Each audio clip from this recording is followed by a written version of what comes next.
Good morning, everybody. Sorry, I didn't realize the mic was so loud. It is an incredible honor to introducing this conversation with Master Tsai Ming-liang and our professor for the future of cinema at the USI in Locarno, Kevin Billy. This is incredible teamwork because Kevin and Tsai worked also together to create the installation that is at the Rivellino, for which we are extremely grateful.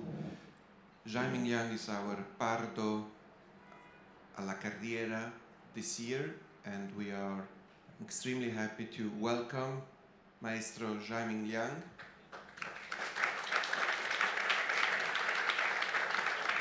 And please give a warm round of applause to Kevin Billy. The conversation will be held in English and Mandarin, and in the headphones you will have the translation in English and French. So enjoy this Locarno moment. We have been working to present it to you for a very long time. And with Kevin and Tsai Ming-liang, you are in extremely good hands. So make the most of it and have a great day. Thank you, Kevin. Thank you, Tsai Ming-liang. 谢谢. Thank you. 谢谢 Jonah. Thank you very much, Jonah, especially for deciding to award the prestigious Pardo alla Carriera, the Career Achievement Award of this year's Locarno Film Festival, to Mr. Tsai Ming-liang. And again, I encourage you, if you still want to take a moment to get one of these state-of-the-art headsets to receive translation in English or French, you still have a moment to do so while I introduce our guest. So as Jonah mentioned, my name is Kevin Billy. I am the Locarno Film Festival professor for the future of cinema and audiovisual arts at the Università della Svizzera Italiana here in Ticino. And so every year I have the opportunity to invite one guest who I believe has a very strong proposition to offer all of us to answer the question about the future of cinema. And last year I had the honor to invite Hito Steyrl, who I consider really one of the most relevant and visionary artists of our time. And this year, our guest is Tsai Ming-liang. And so when people ask me, what is it about Tsai Ming-liang's work and artistic vision that makes you think about the future, I have a couple of answers. Well, one is that I remember the last film I saw before the COVID pandemic was this film called Days, 日子, which you will have the opportunity to see this Sunday at 5 o'clock as part of Tsai Ming-liang's Career Achievement festivities. It was the last film I saw before COVID at the Berlin Film Festival. And then for several months, I was not able to go back to a film festival or a cinema. But this film, if you've seen this film, it really captures the COVID vibes. Even like this feeling of isolation, of longing, of what it means to be in the presence of another body, to touch another body, and to feel this connection with someone else. This film captures that feeling like few films I have seen in recent years. So it was almost like you had made a film for our future, our future times. And this is also true for films like Vive l'amour, The Hole, What Time Is It There? To see these films that were made 10, 15, 20 years ago, to see them today is like seeing a time capsule from the past addressed to the future, where the conditions of urbanization, isolation, loneliness, of exploited labor, people toiling endlessly at their jobs just to try to make things meet. This condition feels ever so present today. Oh, lest we forget also flooding. There's a strong theme of water and water rising and interspersing into our lives. And as we think about the global sea level rising, I wonder if this is also a vision of the future. But I don't want to get too dark. It's too early for that. The other idea that comes to my mind with the future, because well, in the year that I've been in this position as the professor for the future of cinema, I've encountered many technologists and futurists, people who really link the future to technology, and they claim the idea of the future of our humanity as being inextricably and unavoidably linked to technology, digital technology, artificial intelligence. And the more I've listened to these visions, the more doubtful and skeptical I've become. There's just this insistence of a predetermined future where technology is kind of taking over, doing so many things for us. And I'm not sure if this is exactly the kind of future that I want, to always be looking ahead to a future where digital technology is doing more and more things for us, leading us to the question of what is it that we will be doing other than be completely dependent on this technology in order to live. I'm thinking now, and I always make a point when we have these talks that have translations. Locarno has some of the best translation support of any festival I know, because it's an international festival situated in Switzerland. So I really thank our translation team. I see them working diligently, attentively. I see minds at work. I hear these minds at work. And when we're talking about AI and artificial intelligence and technology taking over this type of work, it actually makes me more appreciative and more sensitive to the human effort to perform a job like live translation, because I am hearing a real human voice in my head. Maybe some of you are hearing that voice in your head now. And obviously they're meant to be invisible, just so that you can understand what I am saying. But I would also like you to take a moment to pay attention to this voice that's doing the job of translating, and to really appreciate the mind, the talent, the soul of this type of work that's being done for your benefit. And I connect this to Tsai Ming-liang's work because his work, like very few artists, makes me especially sensitive to the presence of another person, to the mind of another person, to the efforts of another person. And this is what I would like to preserve for our future, not just for the future of cinema, but for the future of our civilization. So for this, I deeply, deeply thank you, Tsai Ming-liang. So because you are now receiving the Pardo alla Carrera, maybe we can talk a bit about your career. There are so many films and so many powerful images and moments that we could name.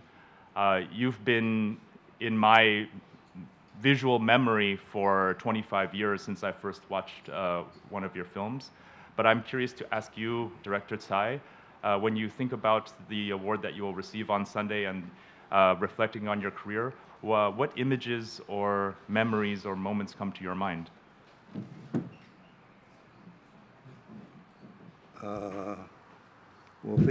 I'm not used to wear the headset. I'm not used to speak at such an early hour.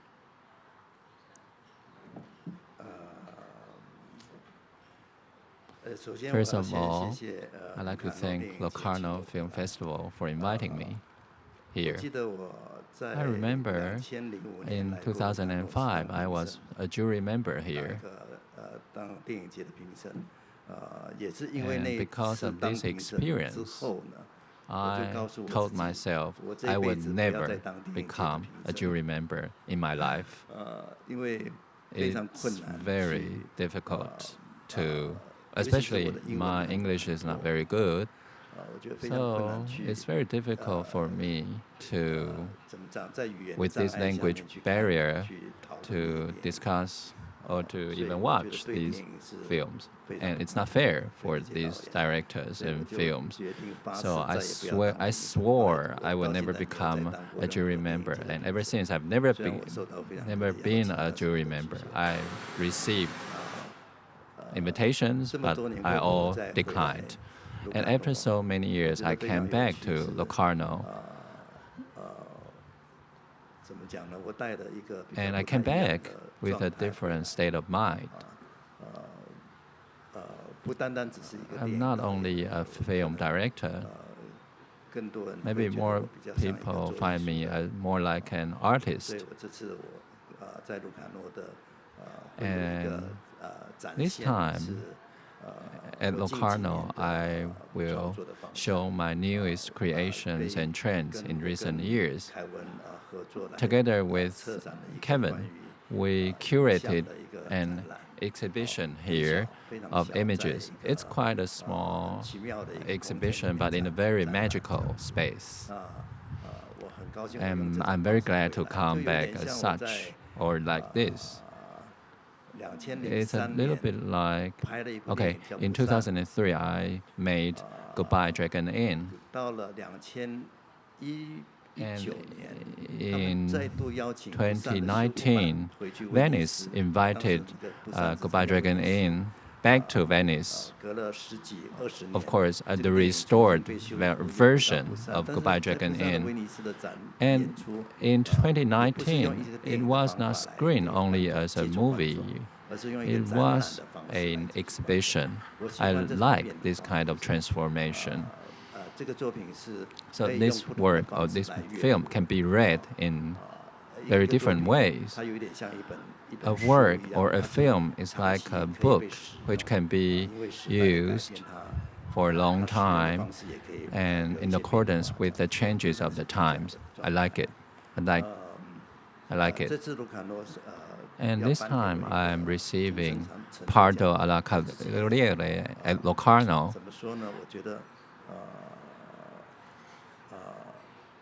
For me, it's not too early or not too late. I don't know if it's worth it because, as you know, I'm a very lazy person. I don't work, so I'm not very focused.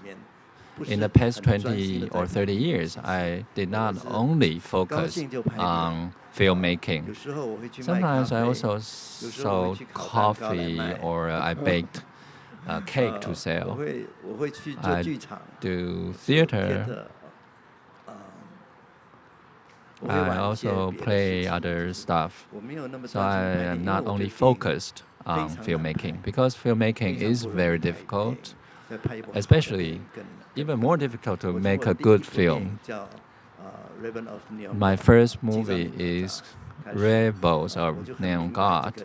And ever since I knew about filmmaking, it's very difficult to control, or it's very difficult to be sure to make a good film. It's not only you, it's a team. It's a teamwork. And it also depends on the time, on the place, and on your team. You have to have everything in order to make a film, especially to make a good film. And you have to be quite dominant. Otherwise, it would become other people's work. So after my first film, after Rebels of Neon God, I was in my 30s. So I was thinking, how many films can I make in my life? Many directors I like made a lot of films, maybe more than 30, more than 50, and all those movies are good. I find them excellent. They are like geniuses. They can lead as a director. But after my first film, I was actually afraid. I was thinking, can I make my second film? Can I make a good second film? And back then, I had the idea that maybe in my whole life I would make 10 films. 10 are enough. If I can make 10 films, I thank God. I would thank God for giving me this opportunity to make 10 films. And then I continue with filmmaking. So every 2 or 3 years I made a film, not much. And as I get older, the intervals also become longer, maybe every 4 or 5 years a feature film. And every time I finish a film, I feel great because I finished it and the film is not so bad. And actually I made 11 films, and all these films have been selected by rather important festivals and to be promoted and to be seen. I'm quite satisfied with this. I didn't make very bad films. Of course, I'm not satisfactory with every film. But you mentioned which moment. I think it's already very great to have made 11 films. It's, and even my 11th film, I didn't expect to make it. It's like a gift given by God to me, which means days. So what I'd like to say is I am really grateful to God who let me make 11 films. Will there be a 12th film? I don't know. It's like in the past, I am not in a hurry to make films. But when I make a film, I need to know what I'm doing and to do what I want. That's my feeling or my answer to your question. I'm very glad to receive this award. I think this is given to me by God. Thank you. Yeah, it's interesting that you said, well, first of all, that you only wanted to make 10 films in your career. This is something that maybe you have in common with Quentin Tarantino, maybe the only thing you have in common with him. And that you bring up this film, this amazing film, Goodbye Dragon Inn, which you made in 2003, about 10 or 11 years into your filmmaking career. And it's such a moving tribute to cinema, but thinking in the context of your career, it almost feels like a goodbye to the cinema, not just a place, but also a filmmaking practice. And I hadn't done the math in my head until just now listening to you, but if you look at the years you've spent working as a filmmaker, purely as a filmmaker, and then as an artist or as a visual artist, your work as a visual artist has actually been a longer period from, I think, from when you made the project Face, which was funded by the Louvre. Of course, it was a feature film, but it was made for an art gallery. So, and we now have here in Locarno Film Festival, starting next year, our new president, Maya Hoffman, will establish a new vision for the festival, and she is a very well-renowned figure in the artistic world. So it raises a lot of questions for the future direction of Locarno Film Festival.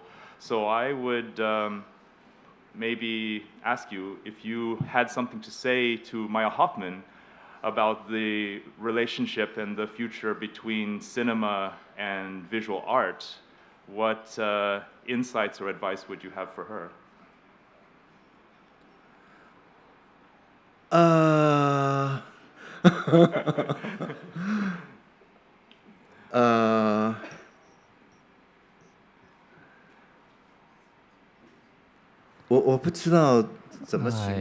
don't know how to, maybe I don't know how to characterize my observation of the festivals. I mean, when you need to make a living, you also need to make compromises. How can be close with the public, but at the same time, how can you encourage or discover new and good films. I think it's a very hard balance to strike. I don't think the peak of cinema is now. I think the peak of cinematic creation, especially in Europe, I think this peak was over. It was in the past. There has been a very strong creativity in the past or in different parts of the world. But I think in Europe, the peak of this creativity was during the years of Fellini or French New Wave or German New Cinema. During those years, you could very easily watch a good movie or find a good movie. It's not only it's interesting, but it's good creativity, very powerful, very honest image and films.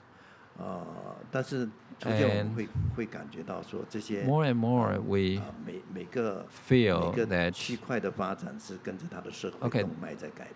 the development of cinema also follows the development of society. Taiwan also has been lucky to have such a peak during the years of Hou Xiaoxian and his contemporary directors, and they all attracted the world and Japan too.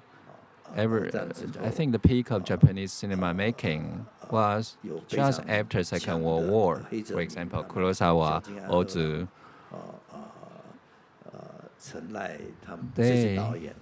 or Oshima. There was such a wave of, or such a peak after Second World War, but now we don't know where to find good films now. That's my observation. But festivals continue to operate, continue to happen, especially three biggest festivals and also Locarno film festivals. We want to find good works during the festivals, but it's not easy. I think, just as Kevin, you just said, our times are changing. And cultural atmosphere is also changing. Now it's more and more technology, less and less culture. How to say? The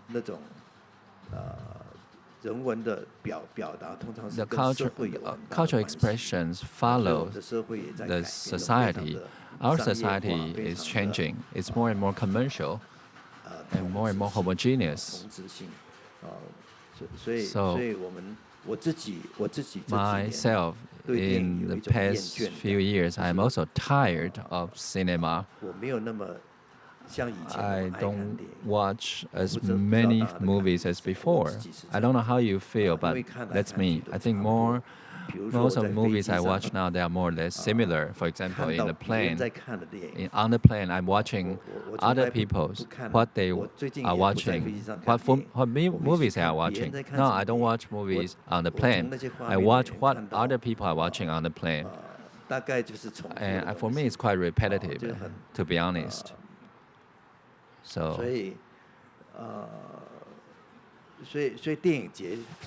on the other hand, film festivals play an important role now. I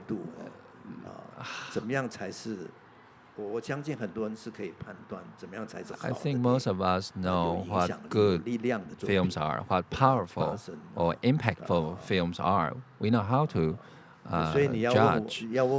So if you ask me what message I want to convey to the new Locarno president, maybe I would say, I think this new president must be very brave or courageous, who can accept very different kinds of expressions.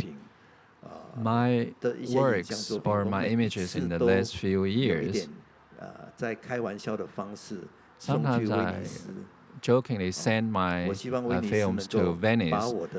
I hope they could have selected my films in the competition as a film in competition, but they didn't dare. They put me in different sections, but never in competition. But I think my works in the past years are worth to be seen by jury members, because if you are not in competition, jury members would not see it. This time at Locarno, you can see in my exhibition your face, for example. I think these images, these creations, are at the forefront of creation. But can they be seen? Can they be promoted? I think this needs very great courage from film festivals. So I believe if you are flexible enough, you are open enough, cinema should not be what it is now.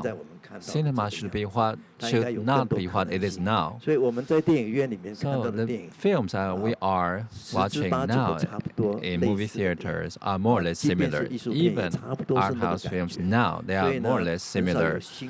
There are very few new or novel creations. So now my creation is more and more towards a museum. That's why. That's a reason. I hope audience has a mindset museum, which means very free. I think no other creation is more free than museum creations. So now our viewing experiences are actually restricted. We only want to see what we are familiar with. We don't want to watch new things or novel stuff. So I hope film festivals in the future, including Locarno, can be bolder, can have more demands or different demands towards cinema or towards filmmaking. Well, it's interesting to think about your most recent film days as a work of art. I mean, not just as a token phrase. Oh, this movie is a work of art, but really as a artwork that happens to be in a cinematic form. And I say this because a student of mine watched the film, and she told me I wasn't sure if I was in a cinema or a museum, like watching such durational takes. And I guess she hadn't been so acquainted with durational cinema. But for her, it was a type of experience that she related to going to a gallery to watch these images that last for so long and to have such quiet and contemplative compositions. It's what she associated more with the gallery and the museum than with the cinema.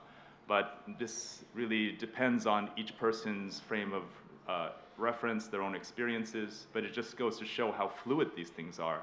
And I appreciate that you play with that fluidity between these different contexts for your work.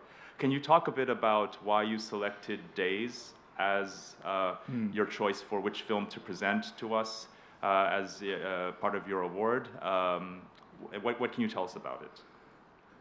I myself like Days very much. I was glad to make it. I was happy to make it. So I make it in a relaxed way,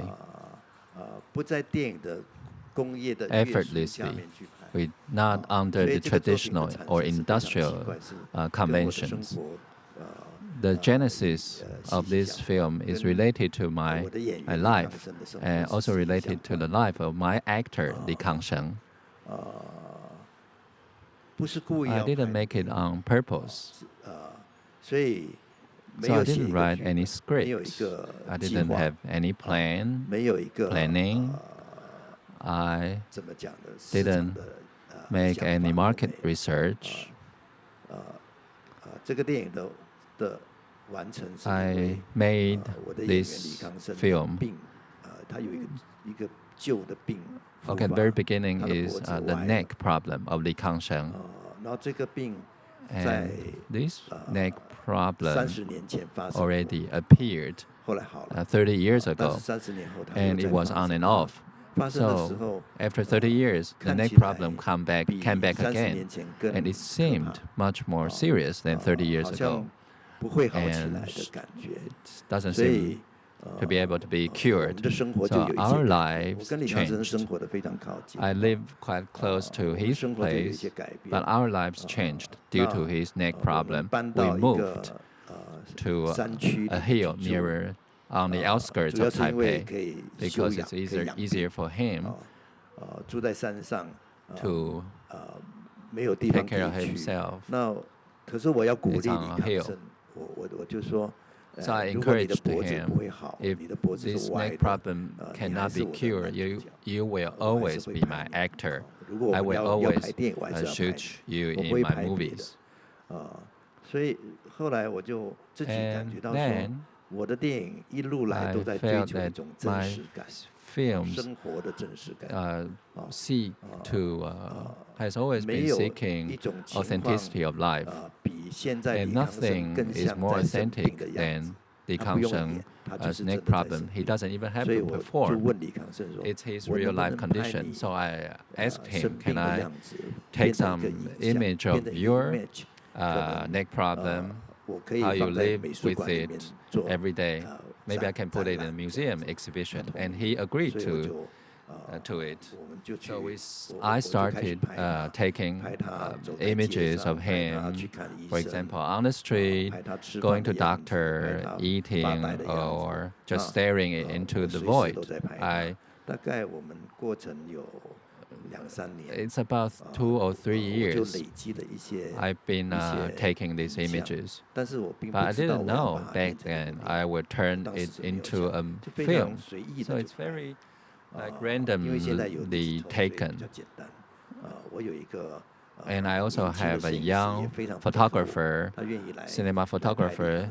He shot these images for me. So almost without any cost, we produced these images.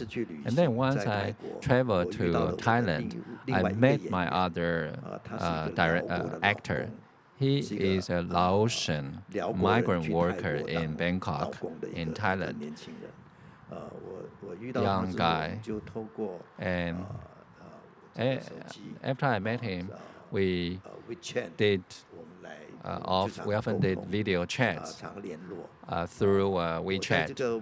And through WeChat, I saw his dormitory in Bangkok. I saw how he lives in the dormitory. For example, how he made traditional Laotian dishes in the dormitory. Sometimes I called him, he was cooking. And I saw this. So I asked him, can I come to Thailand to shoot some images? He didn't know who I am. He didn't know what kind of images I wanted. So I took my cinematographer to Thailand to shoot images of him for 1 or 2 days. And these images, in retrospect, I find them very beautiful because it's not artificial. It's very natural, without any intention. It was taken without any intention, with no performance. It's how he lived. And he was quite generous to let me take these images. And I find these images very beautiful. And then I combined Li Kangsheng's neck problem images with unknown's live images, and I watched them with my cinematographer, and we thought it can become a film. No plot line. I think it can become a film to be screened in movie theater. So we found some fundings and for post-production to turn these images into a film. In other words, days. So it's a de-industrialized film. We had 5 team members to make this film. And after it was made, I like the concept of time in this film. It was recorded in this film. There are a lot of meaningless content in this film. You have to know, movie is like a 2-hour reading. So many directors want to put as much as drama content into a movie. But this particular film, the images are often meaningless. For example, Li Kangsheng sitting on a chair, staring into the void. Outside was raining, was windy. So it's meaningless, but very authentic, very real. And that's how I can feel the passage of time through these images, these real images. So after post-production, I really liked this film. I think film can have a lot of possibilities. Film doesn't have to depend on movie industry or to be restricted under cinematographic conventions. For example, you have to shoot this way, you have to have some kind of twist, you have to have some kind of content, you have to have performance, etc., etc. All kinds of cinema conventions. It's kind of repetitive, actually. So I shoot these images of everyday life. It's actually like a sketch in the nature, a sketch of the nature. I take these images, and these images can make you see your how your life looks like.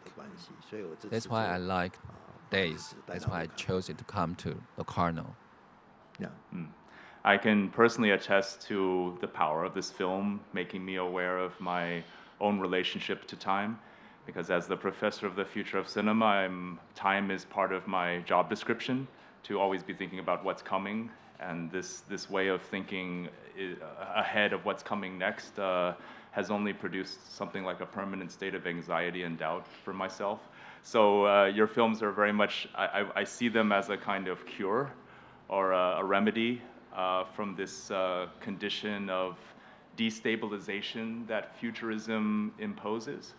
And yeah, this is why I feel like your films remain essential as a way of dealing with the future, of being able to maintain a strong relationship to time in the moment when so many forces are trying to destabilize this presentness that your films really allow us to experience. I want to relate this to the exhibition that we are preparing in the Rivellino. And the official opening is on Saturday. So we welcome you all to the opening on Saturday at 6 o'clock at the Rivellino. And there are 4 works, 3 that are projected, Your Face, Transformation, and The Tree. And then a new work that you will present, a collaboration with you and Anong.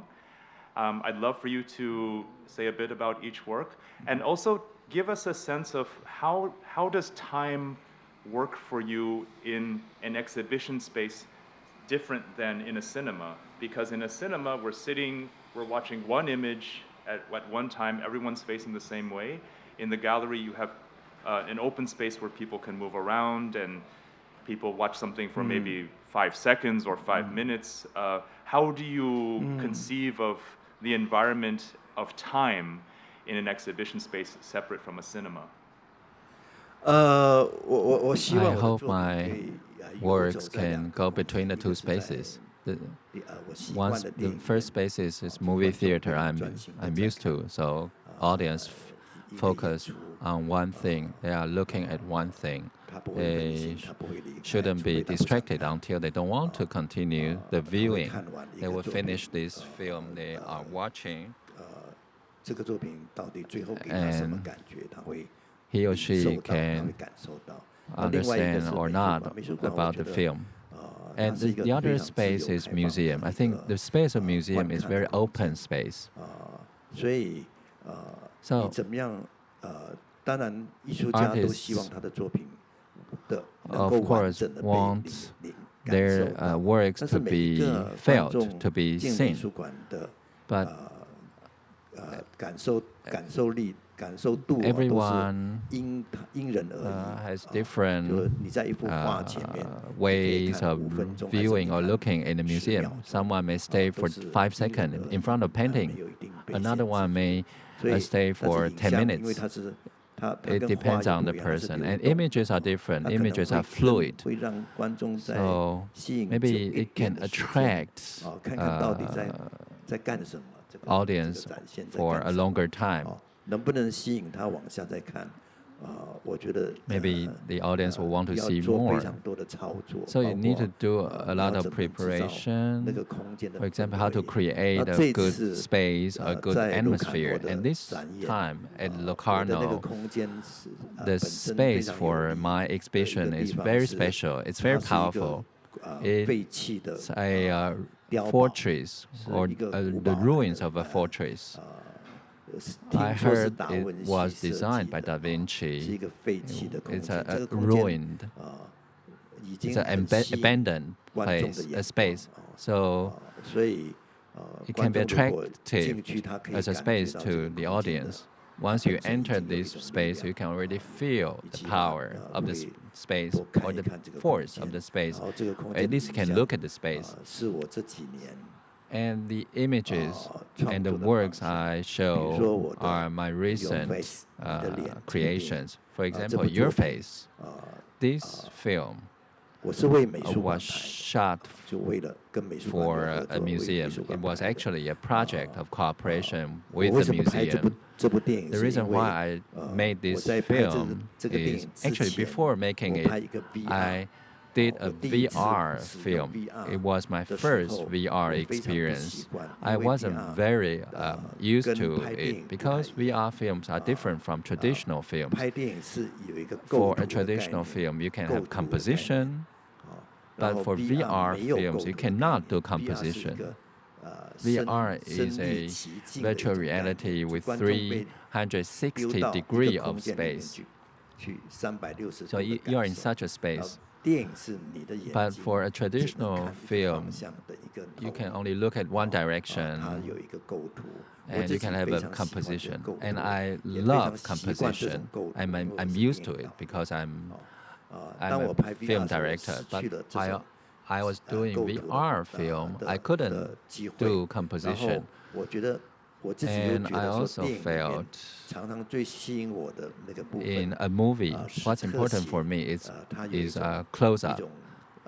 This kind of language is, for example, the big close-up is an important element of film language for me, but you cannot do that in VR.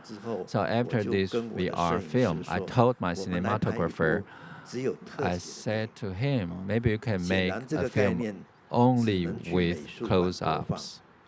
And this kind of films can only be screened in a museum, I think.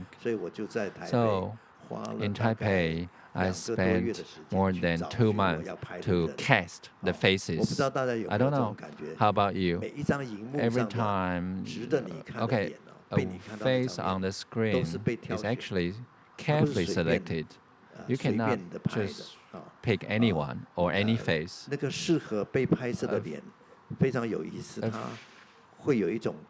face to be seen on the screen is a face with a glow, a glowing face. So you cannot just pick anyone. So every face is different.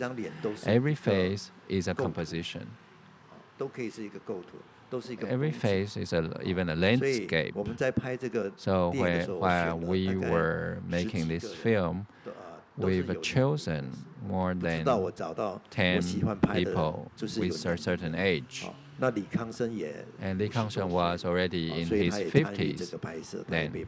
So he was also in the movie. So 13 faces and 13 close-up make up this film. So it's a very formalist film, if you like. But in Taiwan, after I finished the film, I did not screen it in museum. I screened it in movie theaters. I don't know if you know, in Taiwan, I was famous for selling tickets on my own on the streets of Taiwan. I went on the street to sell tickets on the street in the universities. So I can reach a certain amount of spectators. So movie theaters are not afraid of me screening this art house film because they know I sell tickets. I sold for this film 10,000 tickets. So in movie theaters, audience came in to watch 13 faces. It's a little bit like museum actually. So I turned movie theater into a museum so that the audience can see such a film. I think I'm helping them to discover or explore such a film, which is totally different from feature film. It's also not a documentary. It's different kind of expression of images. So almost more than 10,000 spectators came in to watch this film in Taipei. Your Face. So this time I will also show this film, 13 Faces, in the fortress, in the ruins. I find them very beautiful. I hope you can come and watch for a longer time. I will prepare some chairs here. And other works include Transformation, also a project with a museum. Li Kangshen and Yang Guimei, they were being made up. So the process of their being made up into a character. For example, Li Kangshen, he was made up, and Yang Guimei too, how they are being made up into their respective characters. So welcome to my exhibition. And Anong, so I used the rest of images which I did not use for days, and also put these images into the exhibition. So apparently, I am trying to blur the lines between museum and movie theater, so that the public, whether they go into a movie theater or a museum, when they can feel this freedom when they watch my films. So again, I welcome everyone to visit the exhibition, which will officially open on Saturday. And this will not be your last exhibition in Switzerland, because I'm happy to share that you will be coming back to Switzerland in early 2024. So we already have more to look forward to. Would you like to say more about what you will be coming back for? I told you I'm not totally focused on filmmaking. I did a lot of other stuff. I do a lot of other stuff. In 2011 in Taipei, I finished my project with Louvre, and I took some time off. Actually, my background is theater and drama. And before making films, I was a director in theater for theater pieces. So National Theater of Taiwan, they came to me to see if I want to do theater pieces. I decided to do monologues, 3 monologues with 3 different actors. So Li Kangshen, Yang Guimei, and Louis Jing. So 3 different actors with 3 different monologues. And Li Kangsheng, in his theater piece, had such a performance, very interesting performance. I asked him to walk from the left of stage to the right of stage. He was playing himself, so moving from the left to the right. And when he was on the right, he will become my father. So this movement is very difficult. Try to make it difficult because there is a time dimension, and also his life experiences should be felt in this movement. So I asked him to walk from the left of the stage, like this, the length of this table actually. The left of the stage, he walked to right of the stage. First time he took 17 minutes. I found it very long. He was walking very slowly, but it's not like slow motion. He just moving very slowly. So his pace was quite slow. I found it very beautiful, the way he moved his body. It was really powerful. And during the actual performances, every time he moved like 30 minutes. So the audience, like for my movies, it was very hard for them because they have to look at Li Kangsheng for 30 years without anything happening. But you can really focus on the body of someone, the trait, the pace of someone. No music, no lighting, just watch someone move from the left to the right of the stage. But then after the after the theater piece was over, I had this idea. I can make films of Li Kangsheng walking like this all over the world. I can turn this walking into images. So in 2012, so in the theater piece was 2011, and the first film of Walker series was in 2012. Li Kangsheng was wearing red robe, barefooted, and walked in Taipei. This 20 minutes. This was the first installment of the Walker series, 2012. And I thought maybe I would make second or third film of the Walker series. So ever since then, whenever I got funds, I try to make a different Walker film. So 10 years on, I made 10 films of the Walker series. The ninth one being shot in Paris at Pompidou Center. Actually, Pompidou Center invited these 9 films to be shown at Pompidou Center. And Geneva Black Movie Festival select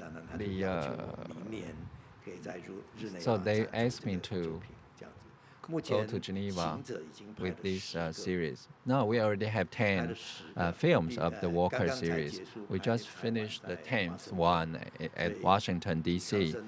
So by walking, Li Kangsheng has been to many different countries and just walk. So these movies can be seen or can be watched in a movie theater. To watch this kind of films without any content, without any plot, it's a little bit like meditation, like Buddhist meditation. Actually, it's very interesting. It's a very interesting viewing experience. I think these Walker series movies will also be screened in the future in movie theaters. You can watch 1, you can watch 10. you can not only see Li Kangsheng walking, you can actually see the time. Very natural. Every time when I shoot this kind of films, I don't think too much. I just do it. It's like a painter who is painting in the nature. I think the creation of images can be more auteuristic, more auteur. For example, in museums, you see Picasso. We don't know what the content of his paintings are, and we enter a museum to see his paintings. Maybe we can do this also for movies. Maybe one day you see a poster of Hao Xiaoqian 2024 or Tsai Ming-liang 2026. You don't know the content, but you can already go into a movie theater to watch these movies. I think movie can be like this. Images can be like this.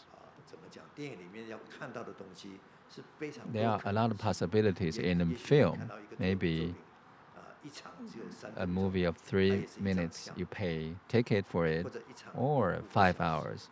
You pay a ticket for 5-hour movie or 8-hour film. You can take a break and go out to have lunch or dinner and come back. I think movie theaters can do this. The audience today is very different from audience of the past. Nowadays, the audience can watch a lot of things through internet or in museum. We don't know what can produce an impact on them, but apparently the movies today cannot have impact on them. Do you understand me? The movies of today cannot have impact on them.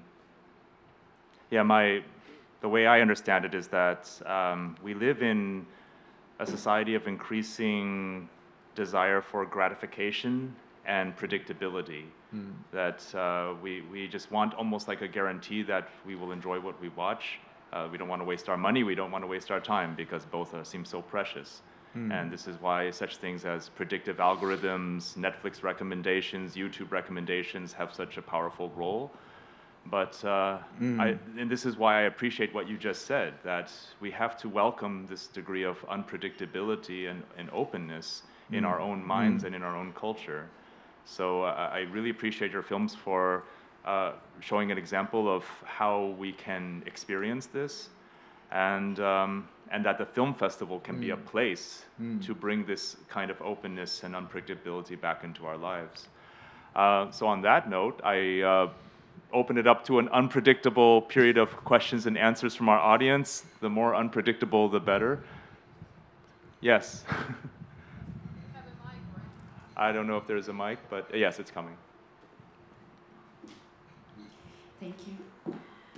My name is Lisa. I'm from Ukraine. I'm actually currently not doing any films, but I used to do some documentaries and doing some arts, and now I'm more involved in the state building of my country. And I'm here because I want to find some answers to my questions of how to believe in the arts again when there is so much happening in the world, and it seems that everything goes so fast that it's very hard to get this feeling of fulfillment. The feeling of that your cinema, your film is appreciated by the audience. And I want to ask you a question of, well, of course, you're internationally known, but how do you know when it's enough reaction to your film or your arts when you're doing, so that the audience replies? That's enough audience. You said you were selling tickets to get, like on the streets to get more audience. And the second question, I also want to ask you more about marketing and about the role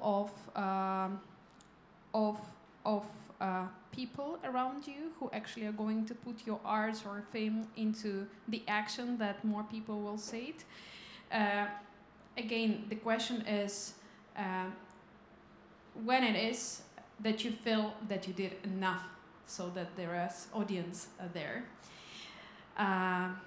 And one thing that I also want to ask you, what inspires you now in this 2 days world? Because for me it was always about authenticity and freedom, but now I have so much authenticity that I really struggle to find what really inspires me, because there is too much happening in my life because of the situation in my country. Thank you.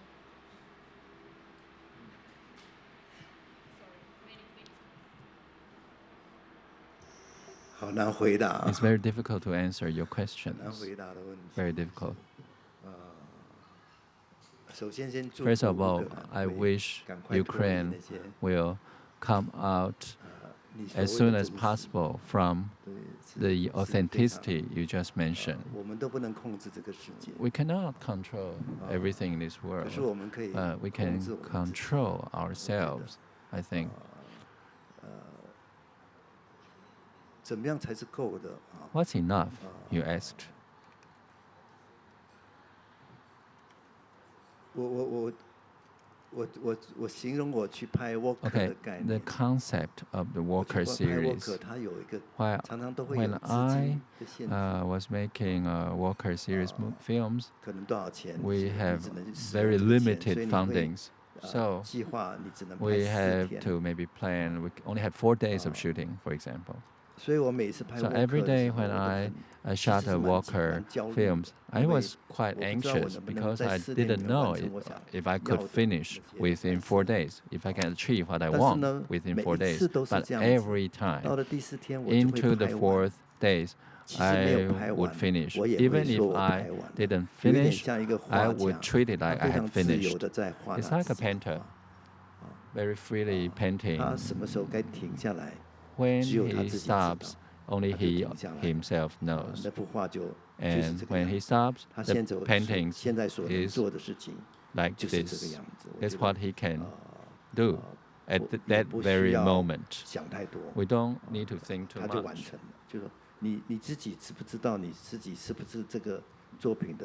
You yourself know if you are the author of this work. How many audience can like your work? You don't know. Sometimes you hear comments. These comments may come from people you don't know. Maybe not today, or you often hear comments. And every time you can know that your work has some kind of impact, which is good enough. So,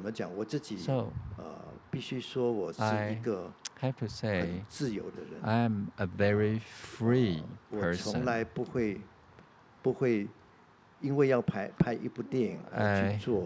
never made market research because I need to shoot a movie. It's very lucky of me. I just do what I wanted, what I like. To express myself. What else can you do? Right? Film can be a commodity, but it's also a creation, a work of creation. It can be only commodity, but it also can be a work of creation. It's up to you. It's you who choose. You want to earn a lot of money, you want to enjoy plaudits, accolades. It's up to you. It's your choice.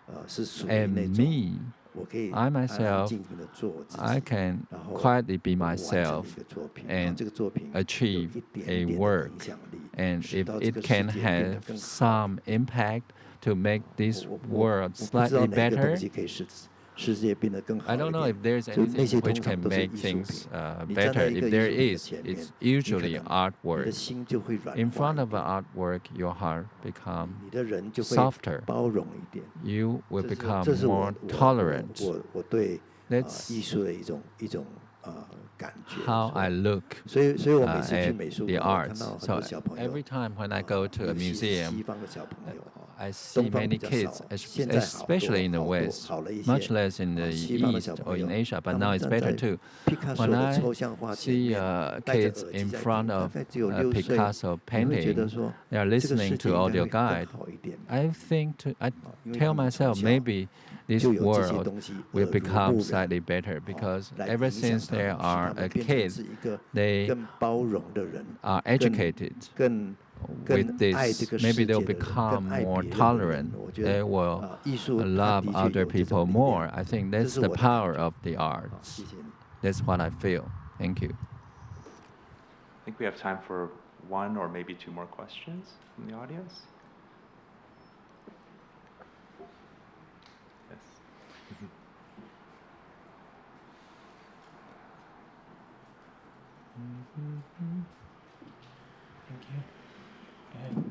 You used the word, I heard it twice. I'm not exactly sure how the Mandarin word is, but the word in the translation was effortless. You used this word particularly also in talking about days. And it struck me because often we would think bigger value is where we put a lot of effort in. So I'm really interested in why, and you said this word as kind of like in such an appreciation that you thought this is the beauty of it, the effortlessness, and I would like to hear more about what is so important about the effortless. 我其实很努力的。 Actually, I make a lot of efforts to be relaxed. To be relaxed. Okay, maybe effortless, the word I used, maybe it means a state of mind. How to say? How to put it?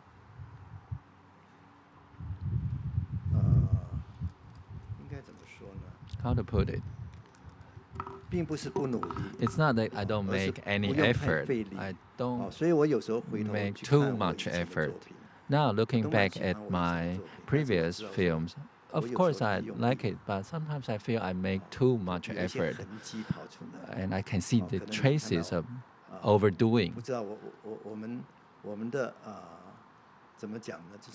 How to say?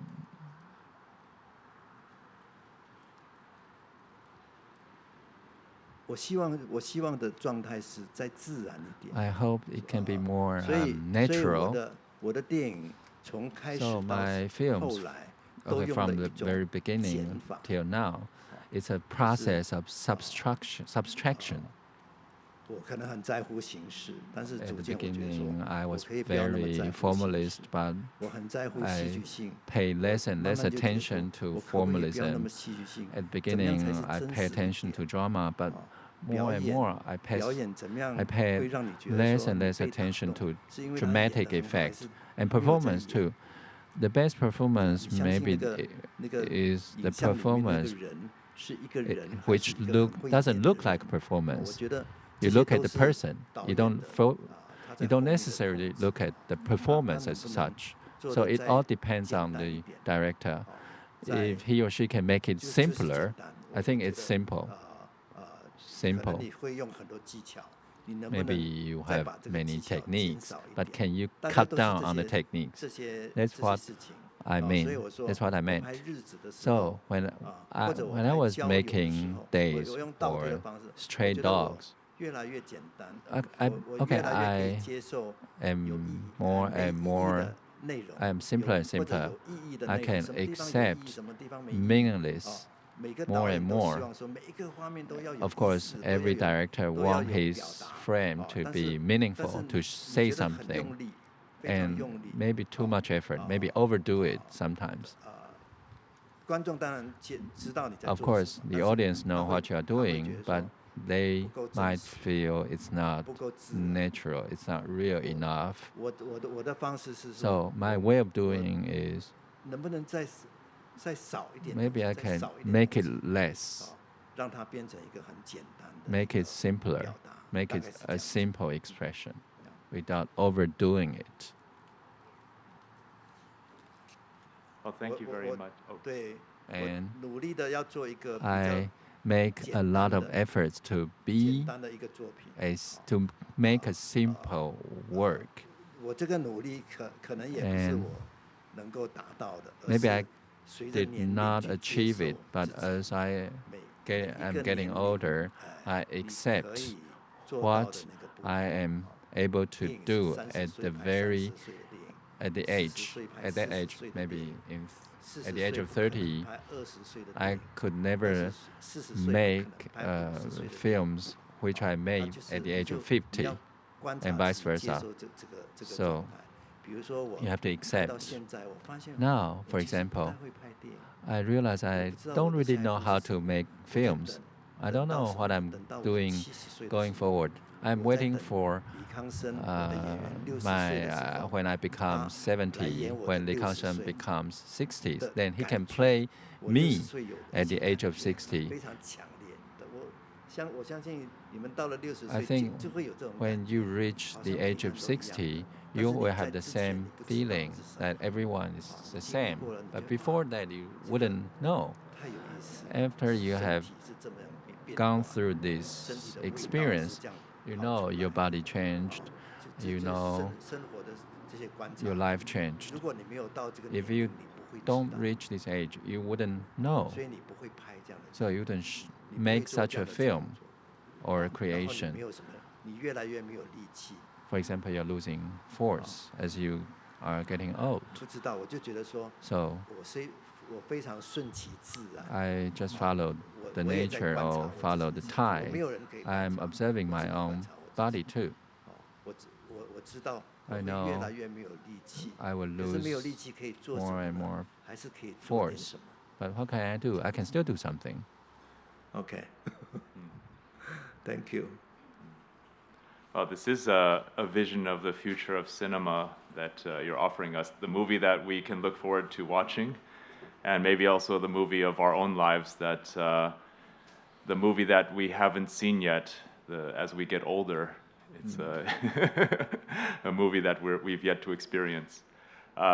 Thank you very much for this moment of time that you've shared with us, Tsai Ming-liang, and we very much look forward to seeing the exhibition in the Rivellino and the screening of Days on Sunday, and the award ceremony in the Piazza Grande at 9:30. Congratulations in advance, and thank everyone for coming. Have a great festival. Thank you.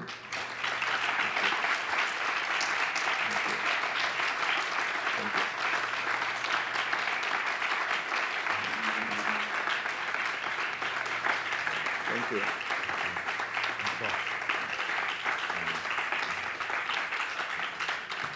谢谢凯文。谢谢，弹得不错。Okay. Yeah, if you like. Okay. Oh, 签名。